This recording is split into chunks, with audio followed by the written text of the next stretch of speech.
Read ਦੇ ਸਾਰੇ ਵਿਦਿਆਰਥੀਆਂ ਨੂੰ ਮੇਰੇ ਯਾਨੀ ਨਵਦੀਪ ਸਿੰਘ ਵੱਲੋਂ ਸਤਿ ਸ੍ਰੀ ਅਕਾਲ।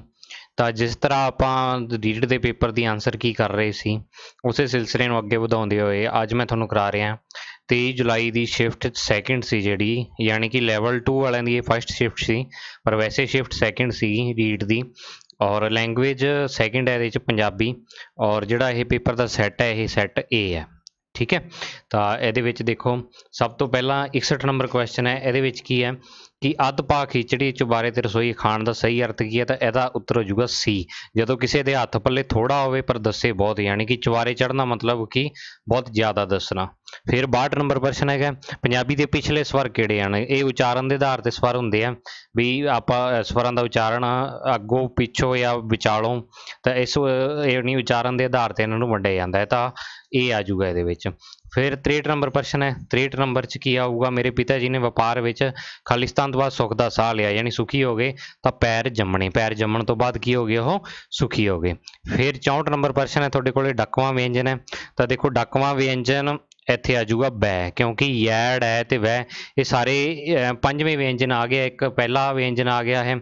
तो डकवां व्यंजन अगर तुसी पढ़िया होगा तो वह उत्तर होगा ए। मैं इत्थे ज़्यादा एक्सप्लेनेशन नहीं कर रहा प्रश्नों की, क्योंकि ओनली आंसर की पा रहा मैं एक बारी। तो देखो 65 नंबर प्रश्न इत्थे आ गया। 65 नंबर च किया हुआ बल्ले ओने किन्नी उची छाल मारी। तो आ जो चिन्ह आ जाए तो तुसी याद रखना है विस्मयवाचक, यह की है वाक का प्रकार है। फिर खालिस्तान काफ़ी दी जिंद जान है, ये वही जिस 11वीं क्लास की तुसी अगर पंजाबी लिटरेचर की किताब लाओगे तो वो काफ़ी किस्सा वार दे विच ये तुहानूं मिलूगा जरूर, उत्थे लिखी हुई है स्पैशल लाइन जज्बे की तीव्रता। अत कथनी नूं खालिस्तान भी कहा जाता। अत कथनी नूं इहदा उत्तर हो जाऊगा सी अत उक्ति, जिन्होंने हिंदी में आप अतिशयोक्ति कह दिंदे आ, तो इत्थे उहनूं अत उक्ति कहांगे। फिर भयानक रस का स्थाई भाव है। भयानक रस च की हुंदा है, तो भयानक रस का स्थाई भाव होगा वो आ जाऊगा 68 का बी। ठीक है पै। फिर सब तो पहले अध्यात्मक वार, सब तो पहले अध्यात्मक वार किने लिखी सी, गुरु नानक देव जी ने लिखी सी, तो वह आसा दी वार सी। गुरु नानक देव जी ने टोटल 3 वारां लिखियां सी। फिर आप 70 नंबर प्रश्न में थोड़े को की है कि अरबी भाषा विच किस्सा शब्द की वरतों किहड़ी रचनावां लई हुई है। तो अरबी भाषा विच जो किस्से की रचना है ये आ जाऊगा डी गद बिरतांतक रचनावां लई। ठीक है। फिर 71 नंबर ज्ञान को संग्रह करके उसनूं पीढ़ी तो पीढ़ी तक पहुँचाउण दा वधिया साधन किहड़ा है। तो संग्रह करके आपां नूं पता ही है कि किहदे विच आपां संग्रह करते हैं, पुस्तक दे विच। तो 71 का हो जाऊगा डी अपने कोले। फिर हो जाऊगा 72 का जदों अध्यापक बालक की रुचि सुभाव वातावरण ते योग्यता नूं केंद्र विच रख के भाषा सिखाउंदा है, बच्चे वधेरे आनंदित होकर सीखते हैं। उक्त किहड़े सिक्ख्या सिद्धांत है, बाल केंद्रित सिक्ख्या का सिद्धांत 72 का हो जाऊगा बी। फिर 73 गुस्सा प्यार ईर्खा मिठास निमरता आकड़ आदि के भाव समझने में सब तो वध सहायक कौशल। तो गुस्सा प्यार ईर्खा मिठास निमरता ये सारी की होंदी है, कोई गुस्से च गल करे या प्यार विच गल करे या ईर्खा नाल, तो आपां नूं सुणन नाल ही पता लग जाता है कि वह किस तरह की बोली बोल रहा है। तो 73 का इत्थे हो जाऊगा थोड़े कोले ए सुनन कौशल। ठीक है, क्योंकि बाकी देख लो गुस्सा पढ़िया नहीं जा सकता, गुस्सा लिखिया नहीं जा सकता, पत्र रचना भी नहीं, बाकी तीन ही गलत है, तो मतलब सुनन कौशल। फिर 74 भाषा सिक्ख्या विच बोल लिखत जां मलाह दे महत्वपूर्ण उद्देशां विच शामिल नहीं है। तो 74 का थोड़े कोल उत्तर हो जाऊगा सी। ठीक है, चिन्हां दी वरतों करनी नहीं सीखते, महत्वपूर्ण उद्देश्य विश्राम चिन्हां की वरतों करना नहीं सकते, सी आंसर हो जाऊगा। फिर 75 है, ये एक स्टेटमेंट है, स्टेटमेंट जिहड़ी हैगी है ये जूड ने दी है। ठीक है ना, सारी स्टेटमेंट तुसीं पढ़ लेना, ये यानी जूड की परिभाषा हैगी है ये। फिर 76 है, भाषा अध्यापक समय जेकर विद्यार्थियों को तत्सम शब्द पढ़ाने होण तां उन्हां नूं पहले जाणू शब्दां हत्थ कन्न अख दुध आदि नूं आधार बनाउणा पैंदा है। तो ये किहड़ी है, सब तो पहला यानी जिहड़े ओह जाणदा हैगा जाणू शब्द है। तो 76 च जाणू शब्द आ गया, तो यदा मतलब जाण तो अणजाण वाल। ठीक है। फिर आ जाऊगा चार्ट की किस्म नहीं है, चार्ट की किस्म नहीं है, तो यह आ जाऊगा देखो ये आ भी चार्ट होंगे, तत्थ वाला भी संगठनकारी ग्राफ वाला भी होंगे, एक ब्रांडेड चार्ट है। तो यदा उत्तर सही आ जाऊगा बी ब्रांडेड चार्ट अपने कोले। ठीक है। फिर नैक्सट आप देखते हैं प्रश्न नंबर अपने कोले 78 देखो प्रश्नां की भाषा किहो जी होनी चाहिए है, तो ये तुहानूं चारे ऑप्शन पढ़ के पता लग जू। डी सौखी स्पष्ट ते सरल होनी चाहिए है। फिर 79 नंबर 79 नंबर कविता पाठ अर्थबोध शैली पक्ष आदि किहड़ी प्रीखिया दे अंग हन। तो ये किहड़ी प्रीखिया दे अंग हन?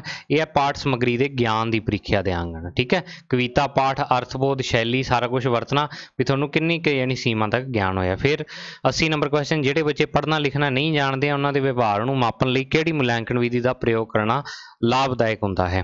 ठीक है, तो 80 नंबर प्रश्न का उत्तर आ जाऊगा इंटरव्यू। यानी पढ़ना लिखना नहीं जानते तो देखो प्रश्नावली भी नहीं हो सकती, वस्तुनिष्ठ भी नहीं हो सकती, क्योंकि ये भी लिखिया उन्हें समझ ही नहीं आना। अध्यात्मिक निर्मित परीक्षा भी नहीं हो सकती, अध्यापक निर्मित परीक्षा मान लो अध्यापक टैसट लैंदा जिहड़ा, तो उत्तर आ जाऊगा इसका सी। फिर थोड़े को 81 तो 85 तुसीं पैरा पढ़ के आंसर देने हैं। तो देखो कमाऊ शब्द का विरोधी शब्द कमाऊ का आ जाऊगा सी गवाऊ। फिर अगेतर लग के बने शब्द असंभव, ये ए जुड़ के यह शब्द बनया होया। फिर आ गया हंकार शब्द का बहुअर्थक शब्द है हंकार, तो हंकार का आ जाऊगा आकड़, बी आ जाऊगा आंसर है। फिर आप चलते हैं नैक्सट पेज ते 84 नंबर प्रश्न ते। तो देखो 84 नंबर प्रश्न में की है कि बलवान शब्द का समानार्थक जुट। तो बलवान का समानार्थक की हो जाएगा ताकतवर ते जोरावर, जोर वाला ज़्यादा हो। ठीक है, ये जिमें संग्राम आ गया, ये है नहीं गा बादशाह, बलवान बादशाह ये भी नहीं होंदा गा, जनूनी भी नहीं होंदा। तो ताकतवर या जोरावर, जोरावर मतलब जिहदे जोर ज़्यादा हो तो वह बलवान नहीं कहते। नवाब शब्द का लिंग बदलो तो नवाब का बेगम आ जाऊगा, क्योंकि राजा भी नहीं हो सकता, राणी भी नहीं हो सकता, सम्राट भी नहीं हो सकता। फिर 86 तो 90 ये फिर शाह मुहम्मद की जो जंगनामा लिखा हुआ है श्याम सिंह अटारी वास्ते वह है। तो ये देखो 86 नंबर प्रश्न थोड़े को कि उक्त काव्य बनता छंद है। तो छंद यदा अगर तुम कढोगे तो यह बैंत छंद विच लिखा गया है। ठीक है, फिर 87 नंबर प्रश्न है थोड़े को कि उक्त काव्य बनता रस है। तो देखो रस ये वैसे तो दो यूज हो रहे हैं, अगर तुम इनू ध्यान नाल पढ़ोगे तो जिस तरह इत्थे कि आदमी गोलियां नाल उड्डण, हाथी डिगदे सने अंबारियां, ये सारा जोड़े छंद है ये अद्भुत रस है ये।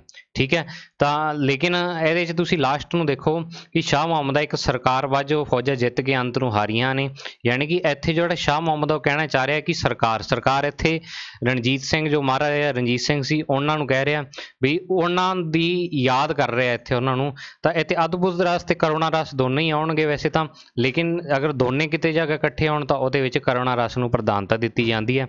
हो सकता है ये दोनों ऑप्शन भी मान ले बोर्ड, लेकिन पहला जो आंसर है वो करुणा रस ही वैसे यदा मन्या जाएगा।